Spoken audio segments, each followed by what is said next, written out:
ನಾನಾಗ್ಲಿ doctor ಮಾದೇವಪ್ಪನವರಾಗ್ಲಿ Priyank Kharge ಅವರಾಗ್ಲಿ ನಾವೇನು ಮಂತ್ರಿಗಳಾಗಿದ್ದೇವೆ, ನಮ್ಮ ಸಮುದಾಯದ ಸ್ವಾಭಿಮಾನಕ್ಕೆ ಯಾವ ತ್ಯಾಗಕ್ಕೂ ಸಿದ್ಧ ಇದ್ದೇವೆ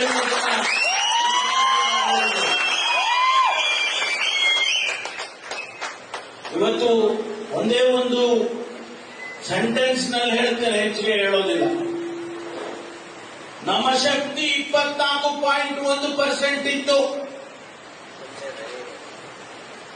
ಪಿತೂರಿ ಮಾಡಿ ನಮ್ಮನ್ನ ಹೊಡೆದು ಇವತ್ತು 6.65 ಇಳಿಸಿದ್ದಾರೆ. ಇದು ಆಗಬಾರ್ದಾಗಿತ್ತು. ದುರ್ದೈವದ ಸಂಗತಿ, ಪರಿಶಿಷ್ಟ ಜಾತಿಯನ್ನು ಹೊಡೆದು ಛಿದ್ರ ಮಾಡತಕ್ಕಂಥ ಕೆಲಸವನ್ನು ಭಾರತೀಯ ಜನತಾ ಪಾರ್ಟಿಯವರು ಮಾಡಿದ್ದಾರೆ. ಅರ್ಥ ಮಾಡ್ಕೋಬೇಕು. ನಾವು ಹೇಗೆ ಬಾಳ್ಬೇಕು ಮುಂದಿನ ದಿನಗಳಲ್ಲಿ ಅನ್ನೋದನ್ನ ನಾವು ಅರ್ಥ ಮಾಡ್ಕೋಬೇಕು. ಅದಕ್ಕಾಗಿ ಇವತ್ತು ನಾನು ತಮ್ಮಲ್ಲಿ ಛಲವಾದಿ ಸಮುದಾಯದವರನ್ನ ಕೇಳೋದಕ್ಕೆ ಬಂದಿದ್ದೇನೆ. ನೀವು ಒಗ್ಗಟ್ಟಾಗಿರ್ಬೇಕು. ಯಾರೋ ಬಂದು ಹೇಳ್ಬೋದು ನಿಮಗೆ, ಆದ್ರೆ ಯಾರ ಮಾತನ್ನು ಕೂಡ ನೀವು ಕೂಡದು ನಮ್ಮ ಸಮುದಾಯ ಒಗ್ಗಟ್ಟಾಗಿ ಇರಲೇಬೇಕು ಅನ್ನುವಂತ ಮಾತನ್ನ ಹೇಳೋದಕ್ಕೆ ಬರ್ತೇನೆ. ಅದಕ್ಕಾಗಿ ನಾವು ಇವತ್ತು ಇಲ್ಲಿ ಬಂದಿದ್ದೇವೆ. ತಾವೆಲ್ಲರೂ ಕೂಡ ಇವತ್ತೇನು ಇಲ್ಲಿ ಸೇರಿ ನಾವು ಬರೀ ದಾವಣಗೆರೆ ಬಂದ್ರಪ್ಪ ಅಂತ ನಾವು ಹೇಳಿದ್ರೆ, ನೀವು ಬಳ್ಳಾರಿಯವ್ರನ್ನು ಕರ್ಕೊಂಡು ಬಂದಿದ್ದೀರಾ, ಕೊಪ್ಪಳದವ್ರನ್ನು ಬಂದಿದ್ದಾರೆ, ಚಾಮರಾಜನಗರದವರು ಬಂದವ್ರೆ, ತುಮಕೂರಿನವರು ಬಂದವ್ರೆ, ಅಡಿಬನಹಳ್ಳಿಯವರು ಬಂದವ್ರು. ಸಂತೋಷ, ನೀವೆಲ್ಲ ಬಂದಿರ್ತಕ್ಕಂಥ. ಮುಂದಿನ ದಿನಗಳಲ್ಲಿ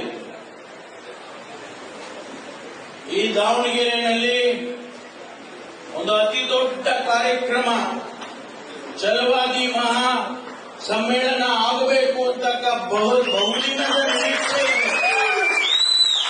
ಕನಿಷ್ಠ ಒಂದು 10 ಲಕ್ಷ ಜನ ಆದ್ರೂ ಕೂಡ ಸೇರ್ಬೇಕು.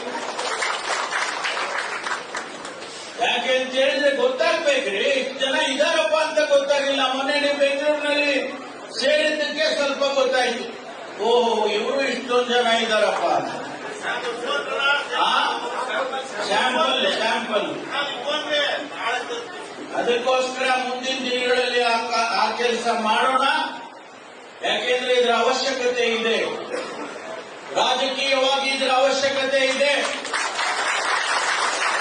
ಮತ್ತು ಅಭಿವೃದ್ಧಿ ದೃಷ್ಟಿಯಿಂದನೂ ಕೂಡ ಇದರ ಅವಶ್ಯಕತೆ ಇದೆ. ಅದಕ್ಕಾಗಿ ಮುಂದಿನ ದಿನಗಳಲ್ಲಿ ಮಾಡೋಣ ಅಂತಕ್ಕಂಥ ಮಾತನ್ನ ಹೇಳಿ, ನನಗೆ ಸಂಪೂರ್ಣವಾದ ಭರವಸೆ ನಿಮ್ಮ ಮೇಲಿದೆ. ಎಲ್ಲ ನಮ್ಮ ಸಮುದಾಯದವರು, ಯಾಕೆಂದ್ರೆ ಸಮುದಾಯದವರೇ ಸೇರಿದ್ದಾರೆ ಅಂತೇಳಿ ಆ ಮಾತನ್ನು ಹೇಳ್ತೇನೆ. ನಾವು ಆಚೆ ಹೋದಾಗ ಎಲ್ಲ ಸಮುದಾಯನೂ ರಿಕ್ವೆಸ್ಟ್ ಮಾಡಿಕೊಳ್ತೇನೆ ಒಬ್ಬ ಪಕ್ಷದ ಮುಖಂಡನಾಗಿ. ಹಾಗಾಗಿ ಇವತ್ತು ತಾವುಗಳು ನಮಗೆಲ್ಲ ಗೌರವ ಬರಬೇಕು ಅನ್ನೋದಾದ್ರೆ ಒಂದು ಓಟ್ ಕೂಡ ಮಿಸ್ ಆಗಬಾರ್ದು. ಅದನ್ನ ನೀವು ಸಮರ್ಥನೆಗೆ ಹಾಕುವುದರ ಮೂಲಕ ಅವನನ್ನ ಗೆಲ್ಲಿಸಿಕೊಡ್ಬೇಕು ಅಂತೇಳಿ ನಾನು ನಿಮ್ಮಲ್ಲಿ ಮನವಿ ಮಾಡಿಕೊಂಡು ತಮ್ಮೆಲ್ಲರಿಗೂ ಕೂಡ ನನ್ನ ಅಭಿನಂದನೆಗಳನ್ನ ಹೇಳಿ ನನ್ನ ಮಾತು ಮುಗಿಸ್ತೇನೆ. ಎಲ್ಲರಿಗೂ ನಮಸ್ಕಾರ.